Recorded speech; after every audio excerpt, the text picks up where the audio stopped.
अब देखो बच्चों, अब हम आ जाते हैं नाइट्रोजन ग्रुप की ऑक्सीडेशन स्टेट्स के बारे में। ओके, तो आप देखोगे कि नाइट्रोजन ग्रुप के जो एलिमेंट्स हैं उनमें मेनली 2 टाइप्स की ऑक्सीडेशन स्टेट्स मिलेंगी, +-3 और +5। ओके, इनमें से जो कॉमन ऑक्सीडेशन स्टेट है वो है +3। ये ऑक्सीडेशन स्टेट जितने भी मेंबर्स हैं इन सब में मिलती है। अभी मैं आपको एग्जांपल से ही बताऊंगा। बाकी ये जो दो ऑक्सीडेशन स्टेट्स बची -3 और +5, ये डिपेंड करती हैं इलेक्ट्रोनेगेटिविटी पर, इनर्ट पेयर इफेक्ट पर। ओके, अभी हम आगे डिस्कस करते हैं। अब यहां देखो, चाहे +3 हो चाहे -3 हो, ये जो ऑक्सीडेशन स्टेट होगी इन एलिमेंट्स में ये होगी कौन से हाइब्रिडाइजेशन से? sp3 hybridisation. यहां पर जब sp3 हाइब्रिडाइजेशन होगा तो कोई इलेक्ट्रॉन एक्साइटेड नहीं होगा। Know excited state observed in this state. ये जो रहेगा ये किस फॉर्म में रहता है? इसको हम बोलते हैं फिर क्या? Lone pair. ऐसा इलेक्ट्रॉन पेयर जो वैलेंसी शेल में तो रहे मगर किसी भी प्रकार की केमिकल बॉन्डिंग में यूज ना हो, डायरेक्ट खाली बना रहे, तो वो कहलाता है लोन पेयर। और ये तीन जो इलेक्ट्रॉन्स हैं sp3 हाइब्रिडाइजेशन के बाद यही बॉन्डिंग करते हैं अनपेयर्ड होने के कारण।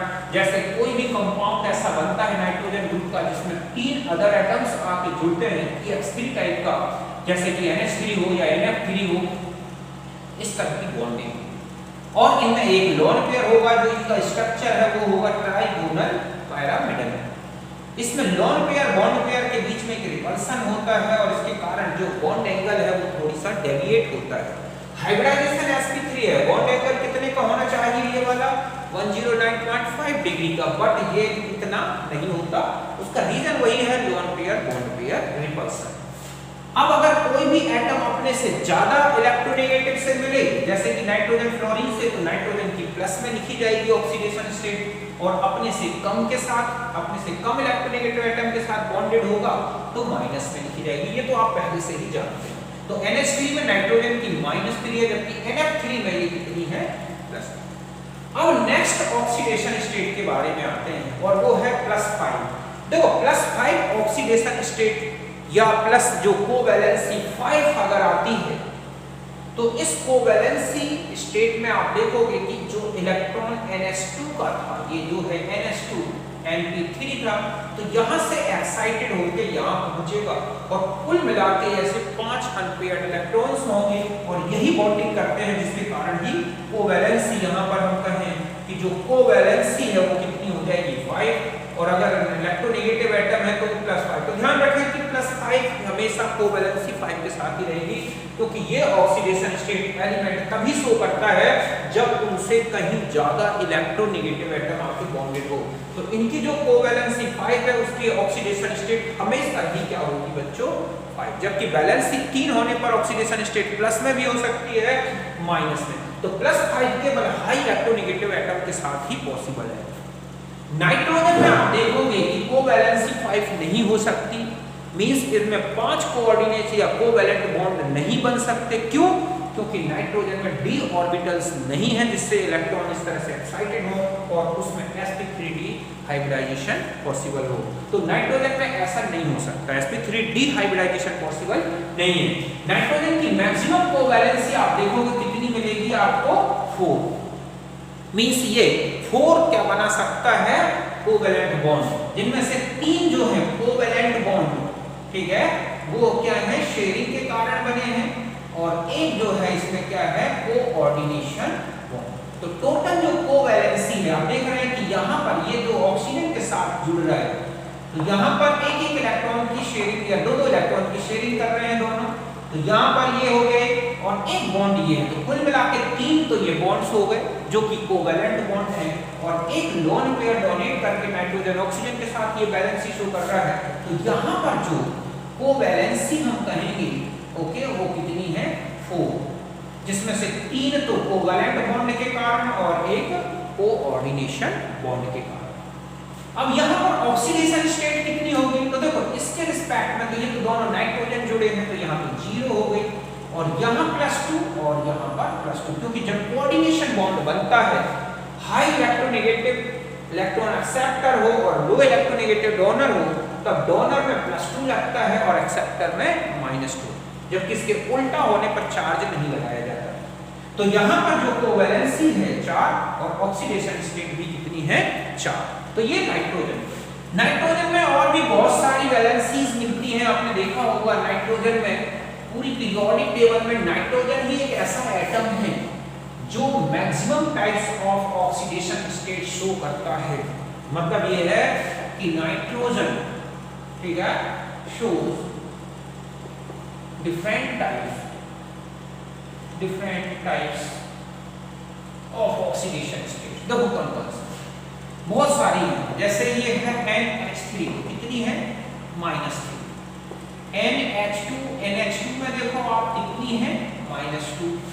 NH2OH में चले जाए तो कितनी है -1। N3H में चले जाओ तो -1/3। N2 में चले जाओगे तो 0। N2O में जाओगे तो +1। N2, ठीक है, NO में देखोगे तो +2।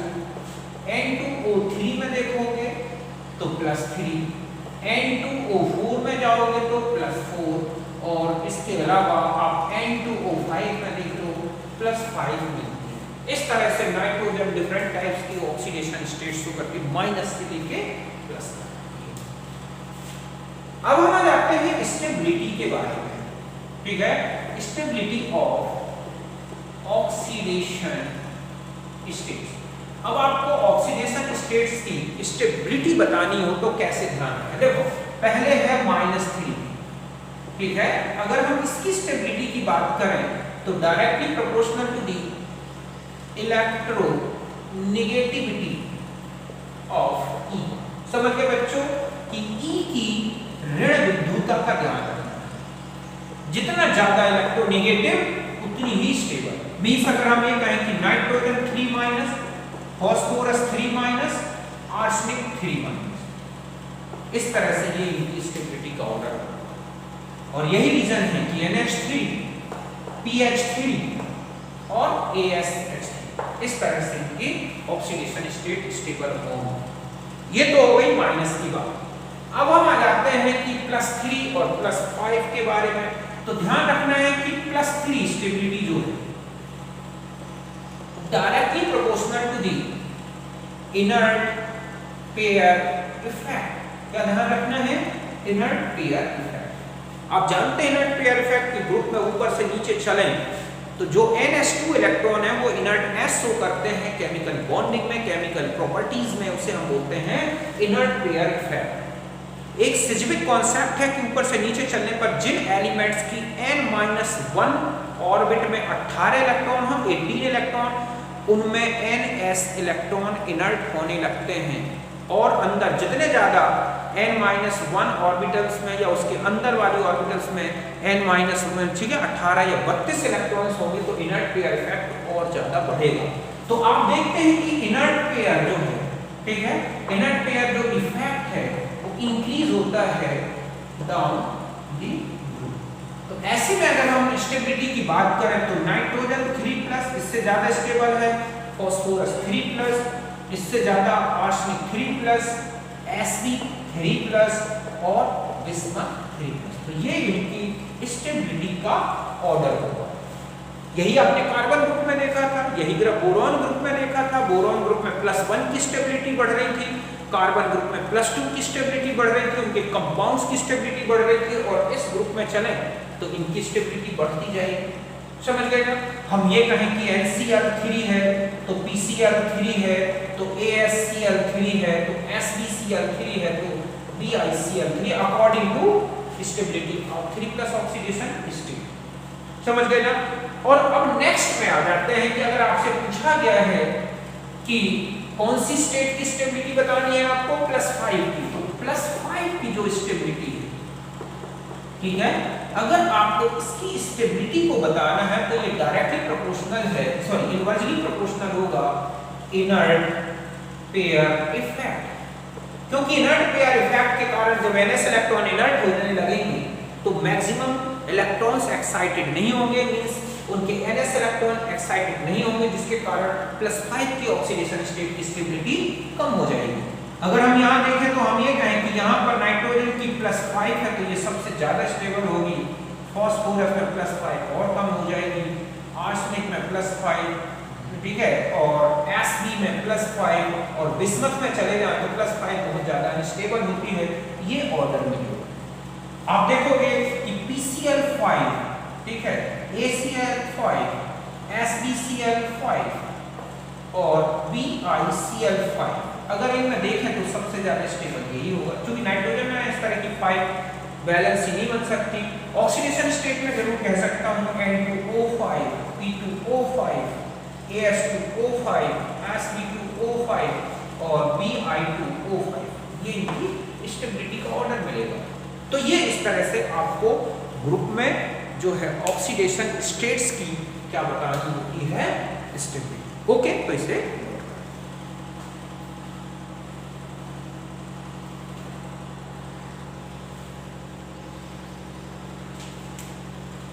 अब देखो बच्चों, अब हम आ जाते हैं केमिकल रिएक्टिविटी के बारे में कि जो नाइट्रोजन ग्रुप के एलिमेंट्स हैं उनकी केमिकल रिएक्टिविटी किस तरह से होती है। तो देखो, जो नाइट्रोजन है ये ऑर्डिनरी कंडीशन में केमिकली इनर्ट है। ऐसा क्यों? क्योंकि नाइट्रोजन डाई एटॉमिक फॉर्म में होता है और नाइट्रोजन एटम्स के बीच में ट्रिपल बॉन्ड होने के कारण इसकी जो बॉन्ड एनर्जी है बहुत ज्यादा हाई है, 941.4 किलोजूल पर मोल। इस बॉन्ड एनर्जी जो है, इस बॉन्ड को या इस बॉन्ड एनर्जी को अगर हम देखें कि कितनी एनर्जी लगेगी इस बॉन्ड को ब्रेक करने के लिए, सॉरी कितना टेम्परेचर, तो लगभग 700 डिग्री सेंटीग्रेड से ऊपर टेम्परेचर पर ही इतनी एनर्जी अवेलेबल हो सकती है। और यही रीजन है कि नाइट्रोजन बहुत हाई टेम्परेचर में क्या करता है बच्चों, रिएक्शन करता है। आपने देखा होगा अमोनिया के फॉर्मेशन में लगभग टेम्परेचर 700 डिग्री सेंटीग्रेड के आसपास रखते हैं, क्योंकि उस टेम्परेचर में ही इतनी एनर्जी मिल सकती है। बाकी जो अदर एलिमेंट्स हैं, स्पेशली अगर हम देखें कि फास्फोरस, तो वो एक्सट्रीमली जो है रिएक्टिव है। इस ग्रुप में सबसे ज्यादा रिएक्टिव एलिमेंट है तो वो है फास्फोरस। देखो रीजन क्या है, मैं बताता हूं इसका। क्योंकि फास्फोरस के जो मॉलिक्यूल है वो किस फॉर्म में है, P4 में, और फास्फोरस के पर एटम में कौन सा हाइब्रिडाइजेशन है, sp3। ऐसे में हम जानते हैं कि जो हाइब्रिड ऑर्बिटल अगर हम यहाँ देखें तो ये है, और जबकि बॉन्डिंग में हाइब्रिड ऑर्बिटल इस तरह से देख रहे हैं आप, यहाँ पर आ गई है, तो ये यहाँ से यहाँ क्या की गई है, दबाई गई है। तो यहाँ पर जब हाइब्रिड ऑर्बिटल के बॉन्ड एंगल में जब क्या होगा, स्ट्रेन आएगा, वैल्यू डेविएट होगी, तो मॉलिक्यूल में बहुत ज्यादा क्या आ जाता है, स्ट्रेन। मींस 109.5 डिग्री से बॉन्ड डिक्रीज होके कितना हो गया है, 60 डिग्री। तो यहाँ पर जो बॉन्ड डेविएशन है लगभग 24 ठीक है, और 5 डिग्री का डेविएशन मिलेगा। इस तरह से डेविएशन एंगल निकाल सकते हैं। तो ये डेविएशन बहुत ज्यादा है, मतलब सीधा सा है कि जो high reactivity of phosphorus is due to, ठीक है, एंगल स्ट्रेन इन मॉलिक्यूल। इसका जो P4 मॉलिक्यूल है उसमें बहुत ज्यादा एंगल स्ट्रेन है, और ऐसे में ये बहुत स्ट्रेंड मॉलिक्यूल हो जाता है, जिसके कारण ही ये बहुत जल्दी ब्रेक होता है और एटम्स फ्री हो जाते हैं। यही रीजन है कि अगर हम फास्फोरस को एटमॉस्फेयर में खुला रख दें तो ये जलने लगता है, ठीक है, जिसका हम बोलते हैं फास्फोरेसेंस, और चमक निकलती है। अब आता है कि हैवियर एलिमेंट में भी तो P4 जैसा ही स्ट्रक्चर है, फिर इनकी रिएक्टिविटी कम क्यों है? इसमें लिखा है कि heavier elements are less reactive. ऐसा इसलिए है बच्चों को कि जो हैवियर एलिमेंट्स होते हैं ना, उनमें हाइब्रिडाइजेशन कॉन्सेप्ट नहीं लगता। मींस उनमें जो बॉन्डिंग होती है वो प्योर p ऑर्बिटल्स में होती है, क्योंकि बड़े ऑर्बिटल्स में ज्यादा एनर्जी डिफरेंस आता है, जिसके कारण उनमें इंटरैक्शन नहीं होती। तो हम आर्सेनिक है, एंटीमनी है, बिस्मथ है, अगर हम इनमें जाएं तो हम पाएंगे कि यहाँ पर p कैरेक्टर ज्यादा है, जैसे इनके बीच में। और हम जानते हैं कि p ऑर्बिटल्स के बीच का एंगल कितने का होता है, 90 डिग्री का, जबकि यहाँ कितना है, 60 डिग्री। तो यहाँ डेविएशन आप देख रहे हैं कि 90 से 60, 15 मींस उसका हाफ कर रहे हैं, तो 15 डिग्री का क्या दिख रहा है, इसमें डेविएशन दिख रहा है। और वो 15 डिग्री का डेविएशन, जबकि यहाँ पर कितना है आप देखोगे 24, ठीक है, मिनट, और या 24 डिग्री और 44 मिनट का, या हम इसको ऐसा भी, ठीक है, इतने का डेविएशन है। इसमें ये जो डेविएशन एंगल है वो इतने डिग्री का है, जबकि इसमें ये जो डेविएशन एंगल है लगभग 15 डिग्री का। तो उतना डेविएशन नहीं है जितना कि इसमें है, और यही रीजन है कि ये डेविएट कम होते हैं, जिसके कारण इनकी रिएक्टिविटी कम है। दूसरा है कि heavy element already lazy type के होते हैं, और बिस्मथ में चले जाए तो मेटालिक क्रिस्टल है जो कि कॉम्पैक्ट स्ट्रक्चर है, इसलिए वो कम रिएक्टिव है। इनमें लेस स्ट्रेन है, इनमें हाई स्ट्रेन है। तो हाई स्ट्रेन के कारण सबसे ज्यादा जो रिएक्टिविटी है इस ग्रुप में वो किसकी है बच्चों? फास्फोरस की। सबसे कम रिएक्टिविटी है नाइट्रोजन की। बाकी इन एलिमेंट्स की रिएक्टिविटी इंटरमीडिएट है किंतु फास्फोरस से कम। तो यहां तक बात समझ गए होंगे कि फास्फोरस की हाई रिएक्टिविटी का रीजन है हाई स्ट्रेन या मोर स्ट्रेन स्ट्रक्चरल स्ट्रेन, और इनकी कम रिएक्टिविटी का रीजन है लेस स्ट्रेन स्ट्रक्चर। ओके, तो यहां तक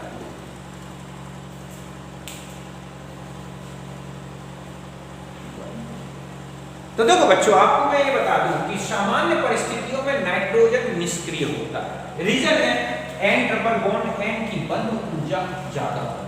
नाइट्रोजन को क्रिया करना है तो लगभग 700 डिग्री सेंटीग्रेड टेम्परेचर की जरूरत होती है, तब इतनी एनर्जी मिल पाती है।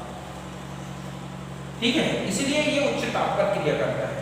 अन्य तत्वों में फास्फोरस सबसे अधिक क्रियाशील है। मैंने अभी आपको बताया कि फास्फोरस में प्रत्येक परमाणु sp3 संकृत अवस्था में। अब ये संकृत कक्षक जब दब के और इसके साथ बॉन्डिंग करेगी तो बॉन्ड एंगल डेविएट हो जाता है, विचलित हो जाता है बंध कोण का मान, और अणु में जब स्प्रिंग के समान होते हैं बॉन्ड, अब जब आप दबाओगे स्प्रिंग को तो वो खुलने की कोशिश करेगा। और यही रीजन है कि फास्फोरस में मोर स्ट्रक्चरल स्ट्रेंथ, अधिक से अधिक संरचनात्मक जो है विकृति होती है। इसके कारण इसके एटम बहुत आसानी से खुल जाते हैं और बहुत अधिक क्रियाशील है। अब आता है कि ये क्यों है? तो हैवी तत्व जो है, भारी तत्व कम क्रियाशील है क्योंकि इनकी संरचना में कम तनाव होता है, क्योंकि इनके बंध में पी लक्षण ज्यादा है। इनमें हाइब्रिडाइजेशन कॉन्सेप्ट नहीं लगता, इनमें पी लक्षण ज्यादा है। तो P 90 से 60 हो रहा है, जबकि यहाँ पर हाइब्रिड ऑर्बिटल 109.5 डिग्री से 60 हो रही है। तो यहाँ तनाव कम है, तनाव कम होने से ये संरचना कम क्रियाशील हो जाती है। और बड़ा है तो और कम तनाव होगा। बिस्मथ में कॉम्पैक्ट स्ट्रक्चर है तो इनकी एक्चुअल रिएक्टिविटी का ये ऑर्डर होता है। तो यहाँ तक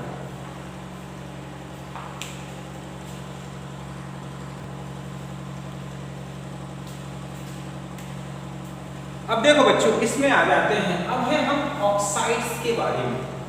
तो नाइट्रोजन ग्रुप के आप देखोगे जो एलिमेंट्स हैं वो 3 टाइप्स के क्या बनाते हैं? ऑक्साइड। एक तो है E2O3, E2O4, E2O5। ओके, जैसे कि E2O3 में देखें तो सारे members N2O3, E2O3, AS2O3, Sb2O3, Bi2O3। इसमें फास्फोरस डाई या कहें कि डाइमर के फॉर्म में मिलता है, P4O6 के फॉर्म में। ऐसे ही अगर हम E2O4 पे चले जाएं तो N2O4 भी होता है, P2O4 भी होता है जो कि डाइमर के फॉर्म में मिलता है, P4O8 के फॉर्म में। ऐसे ही इसका 4 के साथ है, ये है बिस्मथ का। और ये तीसरा थर्ड टाइप है E2O5, N2O5, E2O5 जो भी डाइमर के फॉर्म में भी मिलता है। और इस तरह से ये कुल मिला के ये 3 टाइप्स के क्या लिख रहे हैं? ऑक्साइड्स। अब मैं इनकी एसिडिटी का ऑर्डर बता दूं कि जैसे ही आप ऊपर से नीचे चलोगे तो आप देख रहे हैं कि ऑक्सीडेशन स्टेट बढ़ती जा रही है। यहाँ पर ये जो ऑक्सीडेशन स्टेट है 3+ है, यहाँ 4+ है, और यहाँ क्या है बच्चों?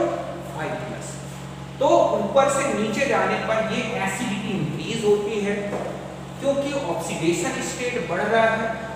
मतलब ग्रुप में नहीं बता रहा हूं मैं, इस तरह से जो लिखा हुआ है उस ऑर्डर में एसिडिटी इंक्रीज हो रही है। और ऐसा चले तो आप देख रहे हैं कि ग्रुप में नीचे की तरफ बढ़ जा रहा है, नाइट्रोजन से फास्फोरस, आर्सेनिक, एंटीमनी, बिस्मथ।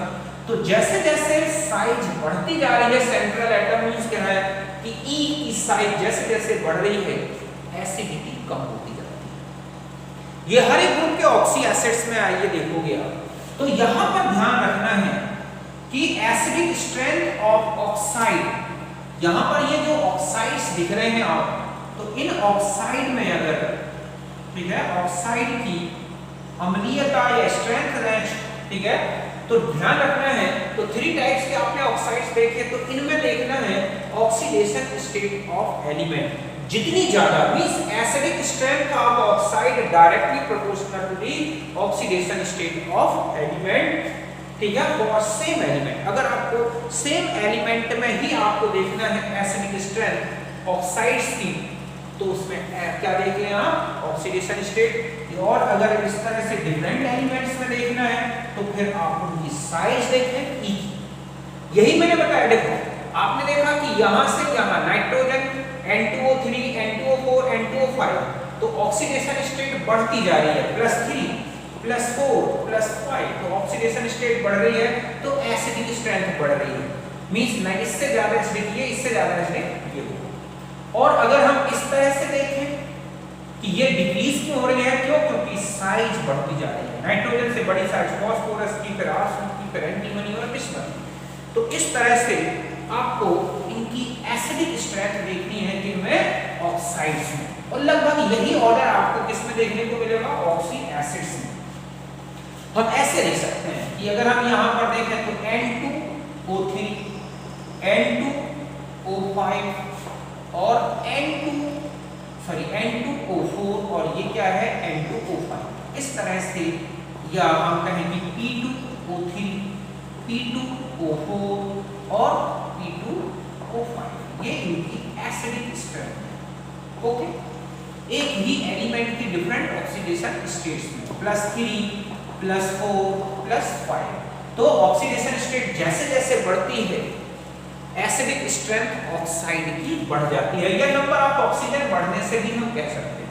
अब आता है कि अगर आप इनमें जाएं कि N2O3 P2O3, okay, AS2O3 Sb2O3 और Bi2O3, या फिर हम यहां पर आते हैं N2O4, ठीक है, P2O4 AS2O4 Sb2O4 Bi2O4, तो इनमें अगर एसिडिक स्ट्रेंथ देखनी है तो ये इस तरह से लिख सकते हैं। अब चाहे वो ट्राई वाले हों, टेट्रा वाले हों या पेंटा वाले हों, N2O5 ज्यादा एसिडिक होगा किससे, P2O5, P2O5 ज्यादा एसिडिक होगा AS2O5 के लिए, Sb2O5 और ये Bi2O5। तो इस तरह से एसिडिक कैरेक्टर दिखाई देता है इनके ऑक्साइड्स में। अब देखो बच्चों, मैं यहां बता दूं कि इन जो ट्राई ऑक्साइड, टेट्रा ऑक्साइड हैं, इनमें कौन एसिडिक है, कौन एम्फोटेरिक एसिड की सारे के सारे।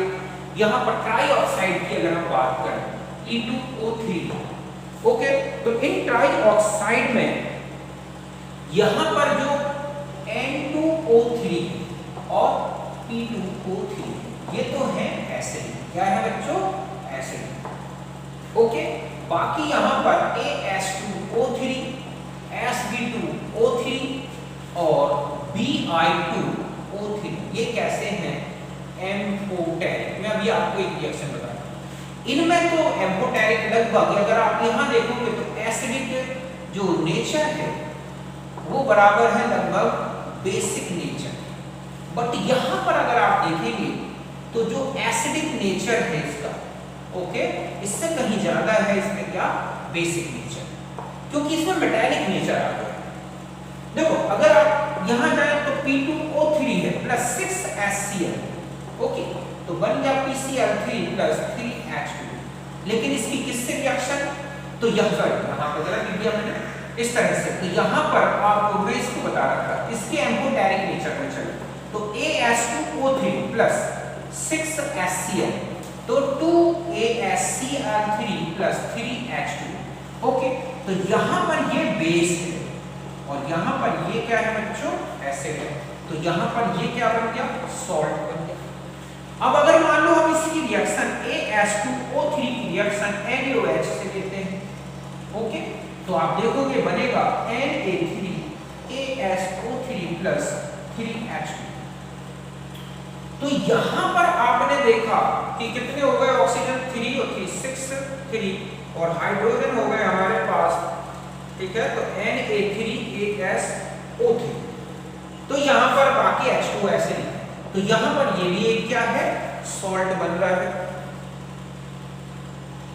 यहां पर टोटल आप यहां पर लगा दें 2, तो यहां ले लेंगे 6, तो यहां पर हो जाएगा 3H2। तो इस तरह से यहां पर ये बेस था, अब यहां पर ये एसिड है और यहां पर ये क्या है, बेस। तो आप देख रहे हैं कि यहां पर कौन सा नेचर दिखाई दे रहा है, एम्फोटेरिक नेचर।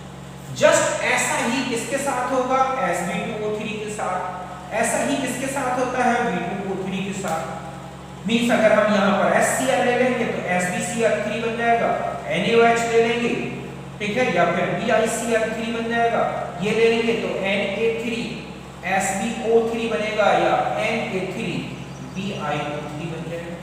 तो इनमें एम्फोटेरिक नेचर है, बट इनका एम्फोटेरिक नेचर जो है वह इसका इसमें एसिडिक से ज्यादा बेसिक कैरेक्टर है।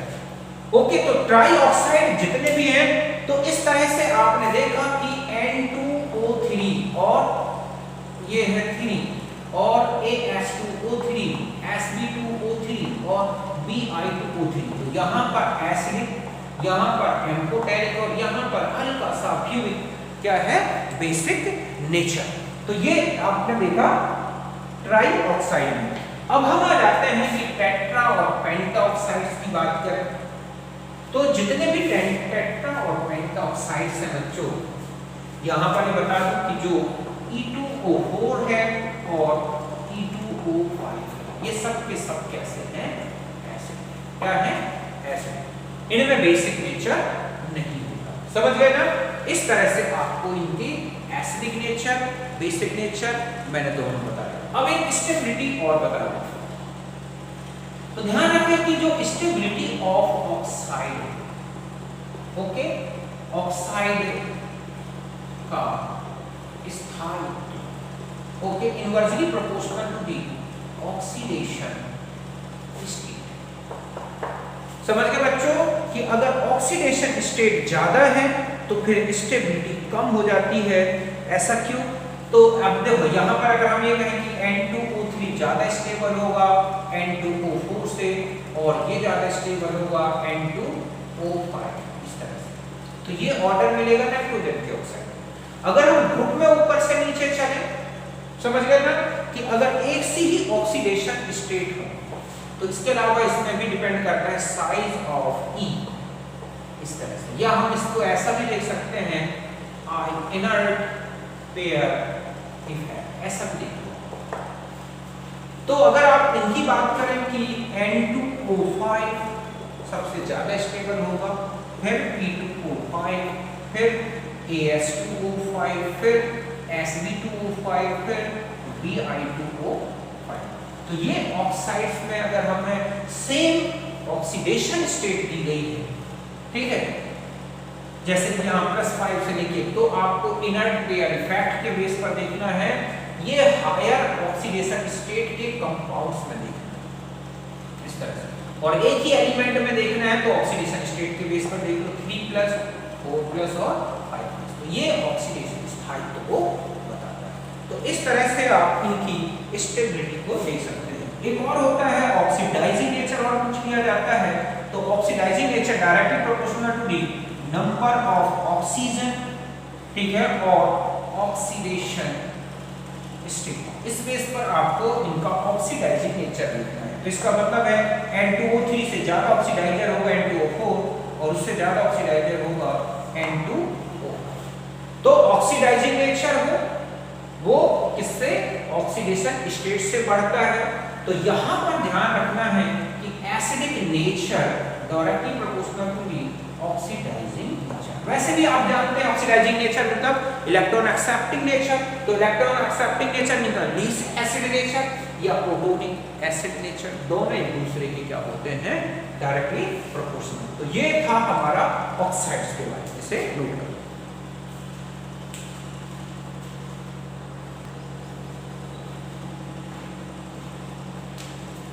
अब देखो बच्चों, अब हम आ जाते हैं नेक्स्ट, और ये है ऑक्सी एसिड्स। हर एक ग्रुप में हमें ये पढ़ने हैं।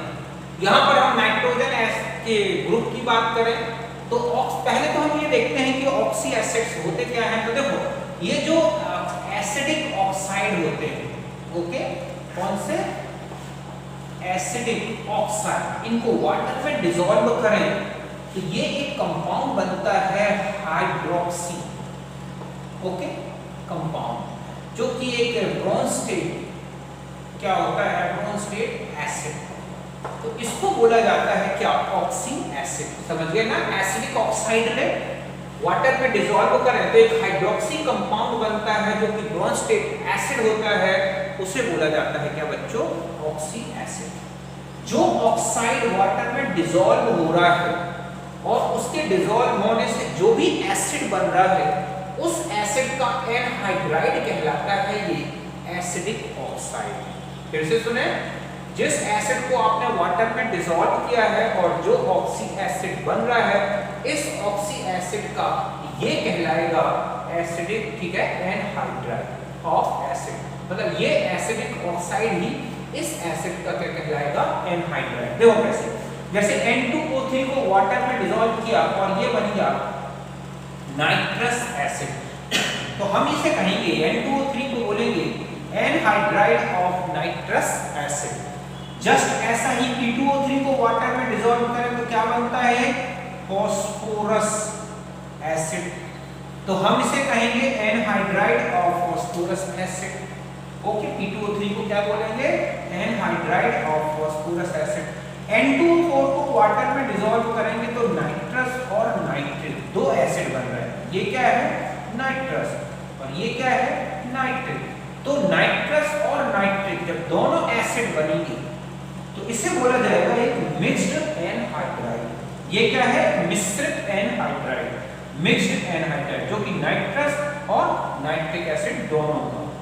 फिर आ जाते हैं N2O5 में, तो अगर हम इसे वाटर में डिसॉल्व करें तो क्या बनता है, ये नाइट्रिक एसिड। ये क्या बना है, फास्फोरिक एसिड, तो N2O5 को नाइट्रिक एसिड का एनहाइड्राइड बोलेंगे। ऐसे ही P2O5 को फास्फोरिक एसिड का एनहाइड्राइड बोलेंगे। तो समझ गए होंगे। तो ये क्वेश्चन होता है कि फास्फोरस एसिड या फास्फोरिक एसिड, इनके एनहाइड्राइड को पहचानो, या आपको दे दिया जाएगा कि नाइट्रिक एसिड है, इसका एनहाइड्राइड इनमें से कौन सा है, तो ये ध्यान रखना। ओके, अब आ जाते हैं कि हम कुछ इंपॉर्टेंट एसिड्स देखें। देखो, नाइट्रोजन के दो ही मेन इंपॉर्टेंट एसिड्स हैं, HNO2 और HNO3। ये स्टेबल है, इसको बना के रखा जा सकता है, बट HNO2 स्टेबल नहीं है, लेस स्टेबल है, केवल सॉल्यूशन में बनता है और इसके लिए लेना होता है NaNO2 प्लस HCl इस तरह का, तब बनता है इंटरमीडिएट फॉर्म HNO2 और प्लस क्या, NaCl, या फिर KNO2 और H2SO4 इस तरह से लेके और कुछ समय के लिए नाइट्रस एसिड बीच में बनता है। बाकी नाइट्रिक एसिड स्टेबल है, लैब में भी मिलता है और इसके बारे में हम डिटेल में आगे भी देखेंगे। इसके अलावा नाइट्रोजन के दो और ऑक्सी एसिड्स हैं, एक H2N2O2 हाइपोनाइट्रस एसिड और परनाइट्रिक एसिड, लेकिन ये अनस्टेबल हैं और एक्सप्लोसिव हैं, इनको बना के नहीं रखा जा सकता। फास्फोरस में बहुत सारे ऑक्सो एसिड्स मिलेंगे आपको, oxy acids H3PO2 hypophosphorous acid, phosphorus acid, orthophosphoric acid, metaphosphoric acid, H4P2O6, ठीक है, ऐसे ही H4P2O7 pyrophosphoric acid, orthophosphorous acid, इस तरह से। अब हम आ जाते हैं आर्सेनिक के, तो ये दो हैं, एंटीमनी में H3SbO3 मिलता है और Bi में केवल मेटास्मुथिक एसिड ही मिलता है। ये तो हो गए एसिड्स के बारे में, इनके बारे में। अब आता है कि इनकी एसिडिटी को बताना। तो अभी मैंने आपको ऑक्साइड्स में भी बताया है कि ऑक्साइड अगर एसिडिक ऑक्साइड है या कोई भी P ब्लॉक के एलिमेंट के जो ऑक्साइड्स होते हैं उनकी एसिडिटी को बताना है तो ऑक्सीडेशन स्टेट देखें। ऐसे ही इन ऑक्सी एसिड्स की एसिडिटी देखना है तो आपको ध्यान रखना है इतना सा कि acidity of oxy acid directly proportional to the oxidation state और inversely proportional to the size of E। Means ऐसे हम कहें कि ये है HNO2 तो इससे ज्यादा एसिडिक कौन होगा बच्चों, HNO3। क्यों, क्योंकि यहाँ पर 5+ है, यहाँ 3+ है। ओके, अब अगर इनमें कंपेयर करने आ जाए कि H3 यहाँ हम ऐसे ले लें HNO2, ओके, H3PO2 और H3PO3 ले लें, okay, oxidation state 3+3 same oxidation state वाले में ले रहा हूँ, ASO3 H3SbO3। तो यहाँ पर सबकी ऑक्सीडेशन स्टेट सेम है +3, ओके। तो यहाँ पर ऑक्सीडेशन स्टेट सेम हो तो इस तरह से देखें कि साइज बड़ी तो एसिडिटी कम। अगर सेम ऑक्सीडेशन स्टेट ली गई है और अगर मान लो डिफरेंट एलिमेंट्स एक ही गई हो तो वहां पर ऑक्सीडेशन स्टेट देखी। ऐसे ही हम ये कहें कि HNO3 more acidic then H3PO4 और H3PO4 जो है मोर एसिडिक देन ASO4। यहाँ बता दूं कि ये बहुत ही स्ट्रॉन्ग एसिड है, बाकी ये सब क्या है, वीक एसिड। इनकी जो थर्मल स्टेबिलिटी है ये कोवैलेंट नेचर बढ़ने से घटती है। तो इसके बारे में ज्यादा डिटेल हमें बस इतना यहाँ तक लेना है, तो एसिडिटी का ऑर्डर बताना और इनमें जो है कौन किसका एनहाइड्राइड है ये ध्यान रखना है। तो इसे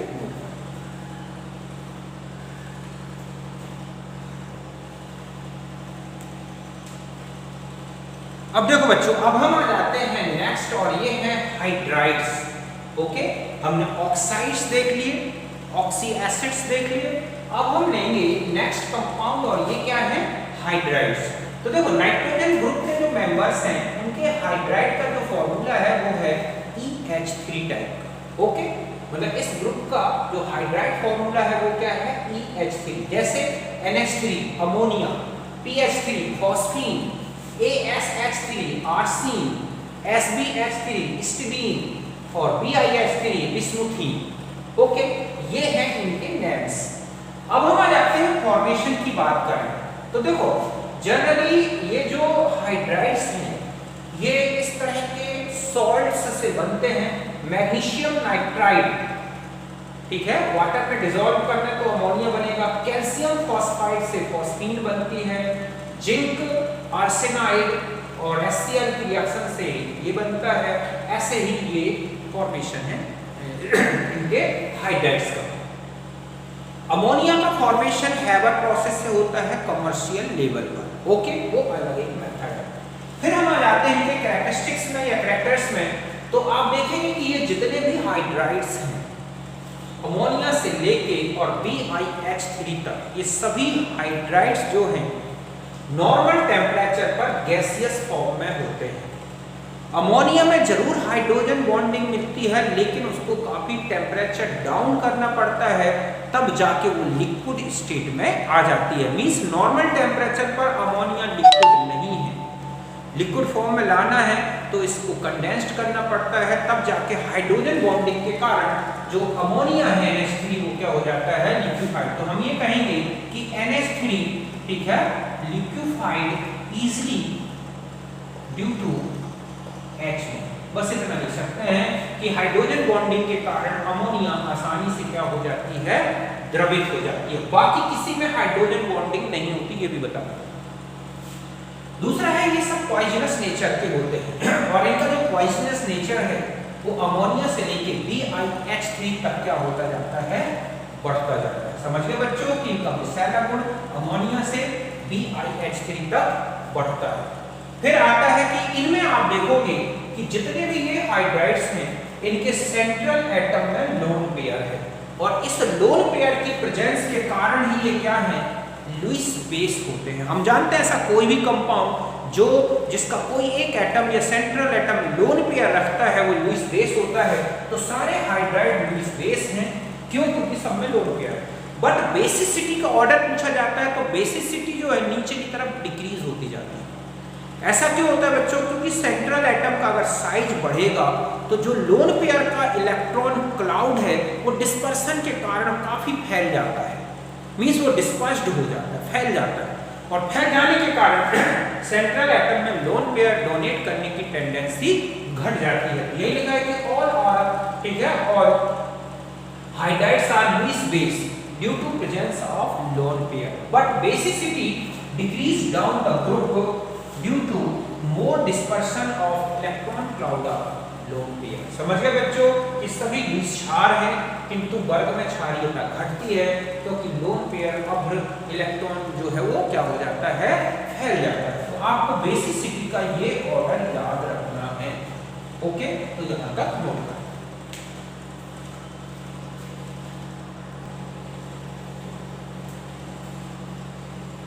अब देखो बच्चों नेक्स्ट प्रॉपर्टी में आ जाते हैं और ये है स्टेबिलिटी की बात। ओके, तो देखो स्टेबिलिटी जो होती है हाइड्राइड्स की स्टेबिलिटी आप देखते हैं, इससे पहले भी ग्रुप में देखा कि ऊपर से नीचे जाए तो स्टेबिलिटी डिक्रीज होती है। जस्ट ऐसा यहाँ पे भी होगा। क्यों? क्योंकि जैसे जैसे साइज बढ़ती है बॉन्ड एनर्जी डिक्रीज होने लगती है। तो आपको ये ध्यान रखना है कि stability directly proportional to the decomposition temperature और inversely proportional to the E, मतलब सेंट्रल एटम। तो इसका आप देख रहे हैं अमोनिया का जो डिकम्पोजिशन टेम्परेचर है सबसे ज्यादा है 1300 डिग्री सेंटीग्रेड, और जो BiS3 है वो 0 डिग्री है, इससे भी नीचे होता है। तो इस तरह से आप देख रहे हैं कि ये है स्टेबिलिटी का फॉर्मूला। ओके, यहां तक कोई दिक्कत नहीं। फिर आते हैं रिड्यूसिंग नेचर। तो स्टेबिलिटी और रिड्यूसिंग नेचर एक दूसरे के उल्टा होते हैं। अगर स्टेबिलिटी कम होगी तो ऑटोमेटिक है कि उसमें रिड्यूसिंग नेचर ज्यादा होगा बच्चों। तो इसका मतलब है कि सबसे ज्यादा रिड्यूसिंग नेचर किसमें आएगा? BiS3। स्टेबिलिटी कम तो रिड्यूसिंग नेचर ज्यादा। तो अमोनिया सबसे ज्यादा स्टेबल है, इसलिए इसे सबसे वीकेस्ट रिड्यूसर है, और बिस्मथ हाइड्राइड में अगर आप देखें तो सबसे स्ट्रॉन्ग रिड्यूसर होगा। तो ये ऑर्डर रिड्यूसिंग नेचर का याद रखना है, और यही ऑर्डर सब ग्रुप में चलेगा कि ऊपर से नीचे जाएंगे तो स्टेबिलिटी डिक्रीज होगी और रिड्यूसिंग नेचर इंक्रीज होगा। नेक्स्ट आते हैं मेल्टिंग और बॉइलिंग पॉइंट की बात करें तो ध्यान रखें कि मेल्टिंग और बॉइलिंग पॉइंट डायरेक्टली प्रोपोर्शनल होता है हाइड्रोजन बॉन्डिंग। अगर हाइड्रोजन बॉन्डिंग है तो मेल्टिंग पॉइंट बॉइलिंग पॉइंट दोनों ज्यादा होंगे, भले उसका मॉलिक्यूलर मास कम हो।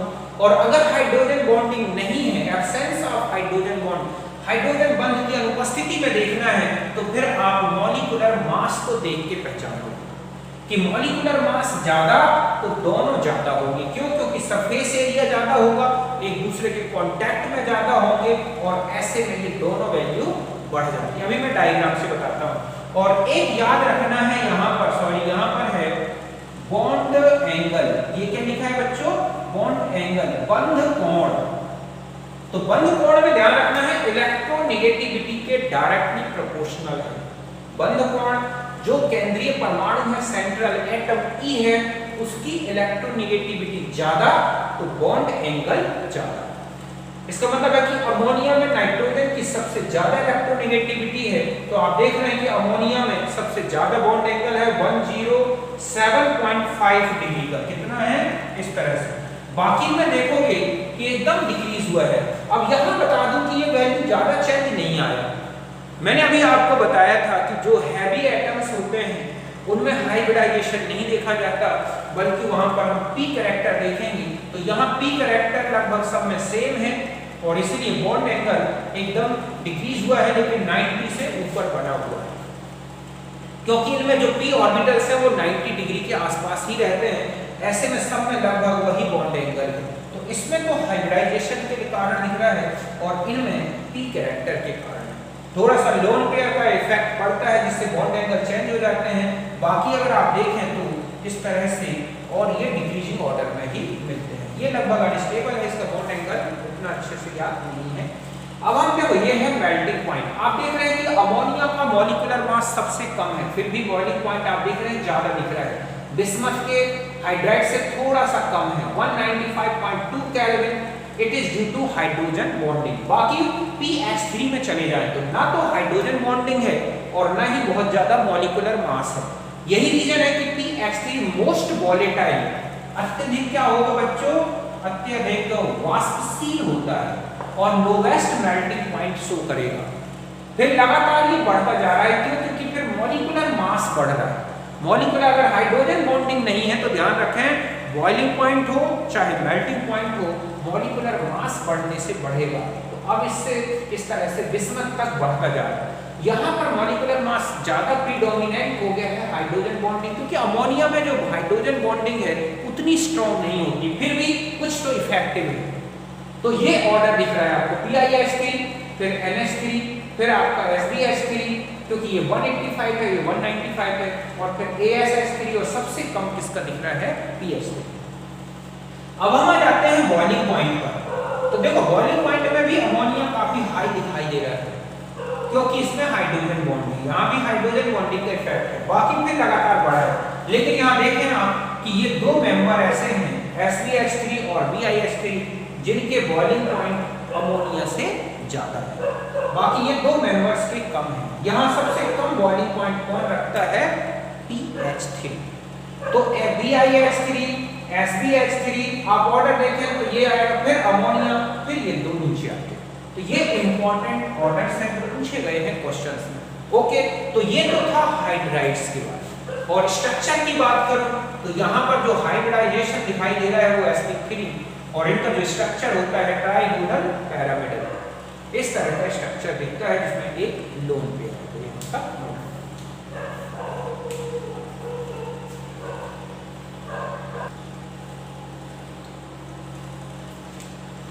अब देखो बच्चों, अब हम आ जाते हैं हैलाइड्स के बारे में।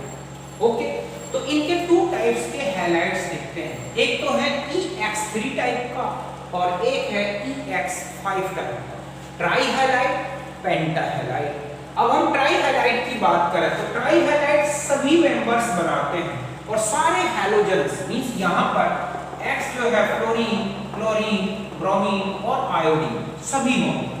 ओके, और जो E है वो भी आप देख रहे हैं नाइट्रोजन से लेके बिस्मथ तक सभी है, NF3, NCl3, NBr3, Ni3, ऐसे ही फास्फोरस में, आर्सेनिक में, एंटीमनी, ये समझ गए ना। तो ये सभी मेंबर्स जो है ट्राई हैलाइड्स बना रहे हैं। और 5 की बात करें तो नाइट्रोजन को छोड़ दें क्योंकि नाइट्रोजन में d ऑर्बिटल्स नहीं होते, एसिड्स की 5 कोवैलेंसी नहीं होती, तो पेंटा हैलाइड नाइट्रोजन में तो नहीं बनता, बाकी सारे मेंबर्स बनाते हैं। फास्फोरस में ठीक है फ्लोराइड के साथ भी है, क्लोरीन के साथ भी है, ब्रोमीन के साथ। आर्सेनिक में AsF5 भी होता है, ठीक है, AsCl5 भी होता है, Sb के साथ भी इसके है, और बिस्मथ केवल फ्लोराइड के साथ बनाता है क्योंकि बड़ी साइज हो जाने से बड़े हैलोजन के साथ स्टेबिलिटी बिल्कुल कम हो जाती है। तो ये इनके पेंटा हैलाइड्स हैं।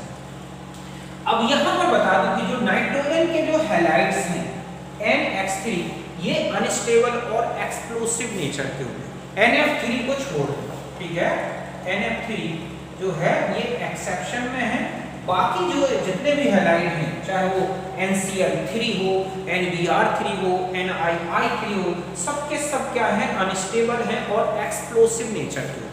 रीजन ये है कि नाइट्रोजन बहुत छोटा और हैलोजन बड़े बड़े हो गए, और हैलोजेंस में क्या होते हैं बच्चों लोन पेयर्स, उन लोन पेयर्स में रिपल्सन ज्यादा होने के कारण ही नाइट्रोजन के जो ट्राई हैलाइड्स हैं वो अनस्टेबल और कैसे हो जाते हैं एक्सप्लोसिव हो जाते हैं। यही मैंने लिखा है कि are unstable and explosive due to large size of halogen and large difference in the electronegativity of nitrogen and halogen, और इनकी इलेक्ट्रोनेगेटिविटी में भी डिफरेंस ज्यादा होने के कारण पोलर नेचर आता है जिसके कारण भी ये कम रियल स्टेबल होते हैं।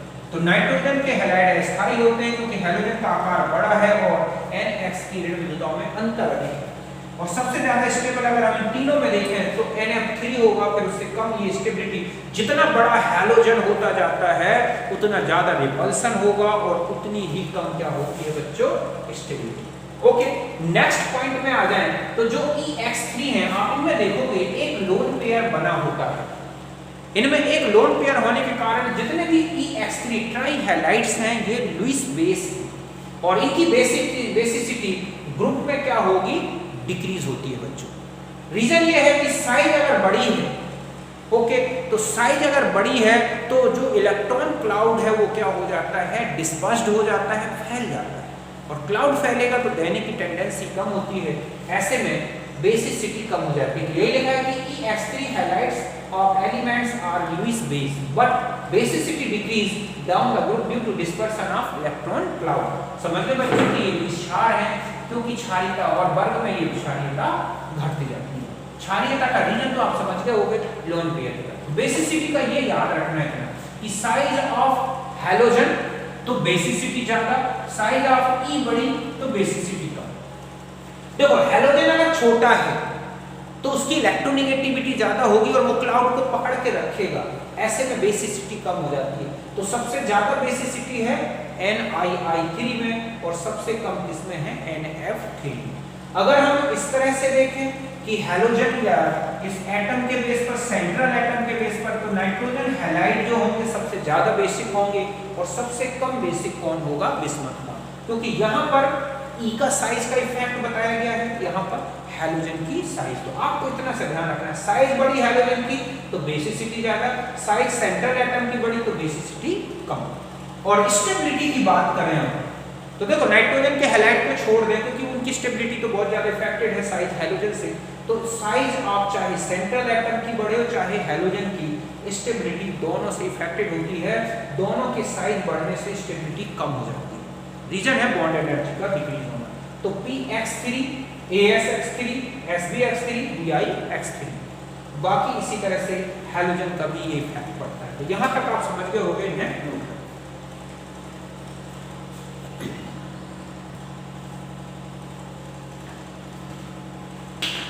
अब देखो बच्चों नेक्स्ट पॉइंट में आते हैं कि नाइट्रोजन के हैलाइड के अलावा जो अदर एलिमेंट्स हैं उनके जो हैलाइड्स हैं वो लुईस एसिड की तरह भी वर्क करते हैं। अभी लुईस बेस बताया मैंने, नाइट्रोजन के हैलाइड को छोड़ दो तो बाकी जो भी एलिमेंट्स हैं उनके जो हैलाइड्स हैं वो क्या होते हैं, लुईस एसिड की तरह वर्क भी करते हैं। रीजन है उनमें वेकेंट d ऑर्बिटल्स होते हैं जिनके थ्रू ये लोन पेयर एक्सेप्ट कर सकते हैं। नाइट्रोजन में d ऑर्बिटल ना होने के कारण वो लुईस एसिड नहीं हो सकता।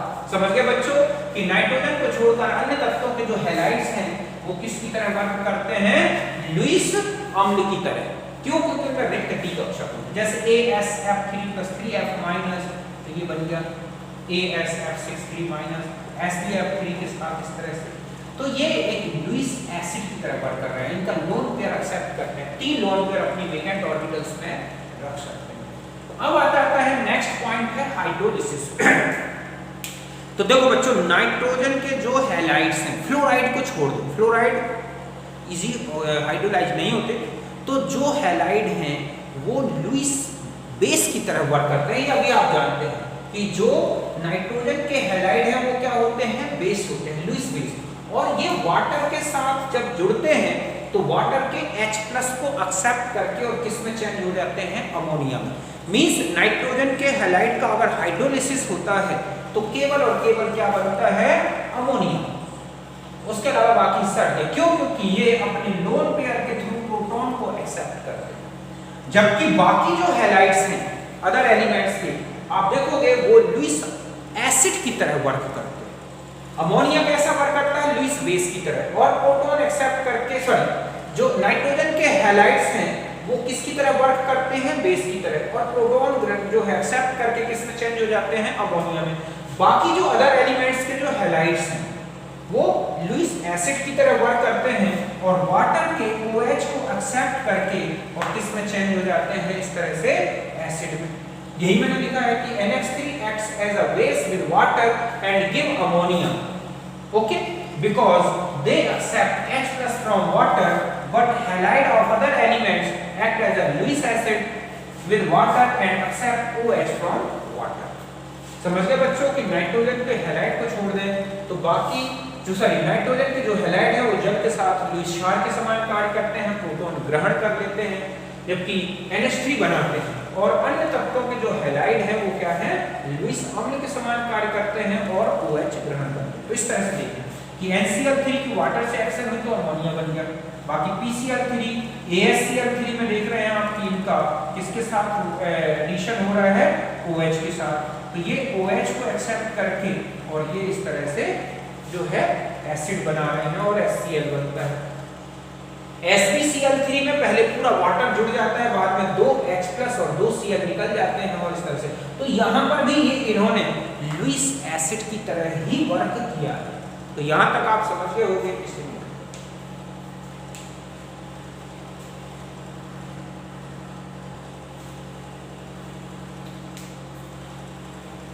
अब देखो बच्चों नेक्स्ट आ जाते हैं और ये है पेंटाहैलाइड।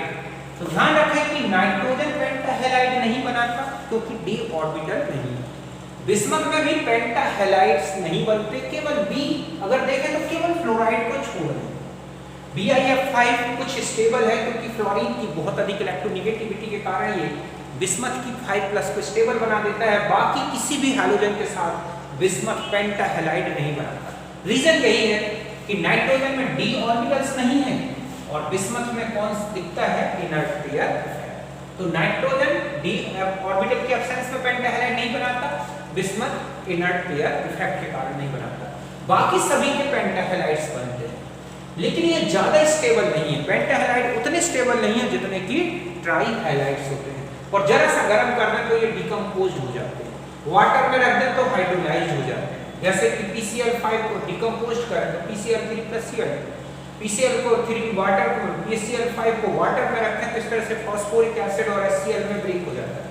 ओके, तो समझ गए बच्चों कि नाइट्रोजन और बिस्मथ पेंटाहैलाइड नहीं बनाते, नाइट्रोजन में डिकक्शन नहीं है और बिस्मथ निष्क्रिय युग्म प्रभाव दर्शाता है, और ये कम स्थायी है और आसानी से विघटित हो जाते हैं, जल अपघटित हो जाते हैं। जैसे PCl5 को डिकम्पोज करें तो PCl3Cl2, हाइड्रोलाइज करें तो फास्फोरिक एसिड बन जाएगा। पेंटाहैलाइड जो है वो लुईस एसिड भी होते हैं, जैसे कि ट्राईहैलाइड लुईस एसिड है नाइट्रोजन को छोड़कर, तो जितने भी एलिमेंट्स के पेंटाहैलाइड्स हैं वो सब लुईस एसिड है। ऐसा क्यों है? क्योंकि इनमें भी वेकेंट ऑर्बिटल्स होती हैं, उनके थ्रू ये लोन पेयर एक्सेप्ट करते हैं। और ध्यान रखें कि हैलोजन जितना छोटा होगा उतने ही अच्छे लुईस एसिड होंगे, मतलब AsF5, AsCl5 और AsI अगर 5 है तो ये लुईस एसिड की एसिडिटी का ऑर्डर होगा। समझ गए बच्चों? इस तरह से ये इस तरह से इनके लुईस एसिड कैरेक्टर को मैंने यहाँ बताया है। अब ये बता दूं कि अगर ये सॉलिड स्टेट में हो तब ये आयनिक क्रिस्टल के फॉर्म में रहते हैं, आयनिक फॉर्म, जैसे कि PCl5 से PCl4+ और PCl5 इस तरह से आयनिक क्रिस्टल बन जाता है। ब्रोमीन के साथ भी ऐसा आयनिक क्रिस्टल बनता है। ओके, Pi5 स्टेबल नहीं है। अब स्टेबिलिटी की बात करें तो ध्यान रखें स्टेबिलिटी जो है, जितना छोटा हैलोजन उतने ज्यादा स्टेबल, और जितना छोटा सेंट्रल एटम उतने ज्यादा स्टेबल। मींस सीधा सा है कि स्टेबिलिटी अगर आपको बतानी है तो स्टेबिलिटी डायरेक्टली प्रोपोर्शनल टू या inversely proportional to the size of X and E। छोटा साइज तो फ्लोरीन ज्यादा चिपक के रहेगा, आयोडीन उतना नहीं चिपकेगा। ऐसे में पेंटाहैलाइड में फ्लोराइड सबसे ज्यादा स्टेबल होंगे। अगर हम सेंट्रल एटम बदल रहे हैं, हैलोजन सेम रखें, तो सेंट्रल एटम जितना छोटा उतने ही ज्यादा पेंटाहैलाइड स्टेबल होंगे। अगर पेंटा और ट्राई की बात करें तो ट्राईहैलाइड पेंटाहैलाइड से ज्यादा स्टेबल है। कोवलेंट नेचर की बात करें तो पेंटाहैलाइड ज्यादा कोवलेंट है देन ट्राईहैलाइड्स। अब यहाँ पर मैं स्ट्रक्चर और बता दूं और इस तरह से हमारा हैलाइड्स कंप्लीट हो जाएगा। ओके, तो देखो बच्चों, अगर आप पेंटीन के स्ट्रक्चर की बात करें, ओके, तो अगर हम यहाँ पर देखें ये तो इसमें होता है sp3 हाइब्रिडाइजेशन, और इसका जो स्ट्रक्चर होगा वो कैसा होगा, X और यहाँ पर होता है बॉन्ड पेयर, ये होगा ट्राइगोनल, ठीक है, पैरामिडल। ओके, अब हम आ जाते हैं EX5 टाइप। तो यहाँ पर जो हाइब्रिडाइजेशन है वो है sp3d। ओके, अगर आप इसके स्ट्रक्चर को देखेंगे तो जैसे यहाँ पर PCl3 ले लें, Cl और एक यहाँ पर Cl, ये जो हैं ये कहलाते हैं इक्वेटोरियल क्लोराइड, ठीक है, और ये क्या है, एक्सियल। ये कौन से हैं, एक्सियल क्लोराइड, ये एक्सियल बॉन्ड। तो ध्यान रखें कि ये जो बॉन्ड लेंथ है ये ज्यादा होती है और ये बॉन्ड लेंथ कम। क्यों? क्योंकि यहाँ 90 डिग्री में, यहाँ कितना है, 120 डिग्री। तो लोन पेयर या बॉन्ड पेयर रिपल्सन जो है, बॉन्ड पेयर, ठीक है, रिपल्सन जो होता है बच्चों, डायरेक्टली प्रोपोर्शनल टू दी, या कहें कि क्या हो जाएगा, inversely proportional to the bond angle. अगर बॉन्ड एंगल कम है तो रिपल्सन ज्यादा होगा। तो जो PCl एक्सियल बॉन्ड है, ठीक है, ये जो होता है ये होती है इसकी लेंथ लगभग 240 पिकोमीटर, जबकि PCl जो इक्वेटोरियल है ये बॉन्ड लेंथ होती है 202 पिकोमीटर, 202 पिकोमीटर। तो ये स्ट्रक्चर कंप्लीट हम कहें सिमेट्रिकल नहीं है, मतलब इस तरह से थोड़ा सा डिस्टॉर्शन हुआ है, ये बॉन्ड लेंथ अलग है, ये बॉन्ड लेंथ अलग है। तो रीजन ये है कि यहाँ पर जो बॉन्ड पेयर रिपल्सन है यहाँ और यहाँ, देखो ये 90 डिग्री में तो रिपल्सन ज्यादा, तो बॉन्ड पेयर ऊपर की तरफ शिफ्ट हो जाती है।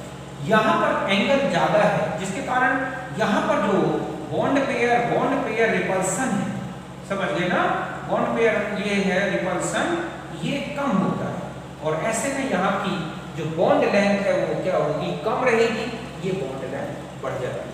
और अगर हम इसमें चले जाएं कि जो हमारे पास EX6 टाइप के 1- बने हैं तो उनमें क्या स्ट्रक्चर होगा ये आप जानते हैं, क्या स्ट्रक्चर होगा ऑक्टाहेड्रल, जैसे कि PF6 का ये इस तरह से। और हाइब्रिडाइजेशन कौन सा हो जाएगा sp3d, तो यहाँ पर sp3 sp3d sp3d। ओके, ये थोड़ा सा ऑब्जेक्ट का क्वेश्चन है। एक्सियल बॉन्ड की लेंथ ज्यादा है क्योंकि बॉन्ड जो है एंगल 90 डिग्री का है, जिसके कारण बॉन्ड पेयर रिपल्सन ज्यादा होता है, यहाँ थोड़ा सा कम है। ओके, तो इस तरह से ये हमारा हैलाइड्स के बारे में मैटर हो गया। तो यहाँ तक हमने प्रॉपर्टीज ली, केमिकल प्रॉपर्टीज और उनके कुछ इंपॉर्टेंट कंपाउंड्स। ओके, अब मिलेंगे हम नेक्स्ट वीडियो में जिसमें हम डिस्कस करेंगे नाइट्रोजन और उनके कंपाउंड्स, फॉस्फोरस के कंपाउंड्स। ओके, नमस्कार, थैंक यू।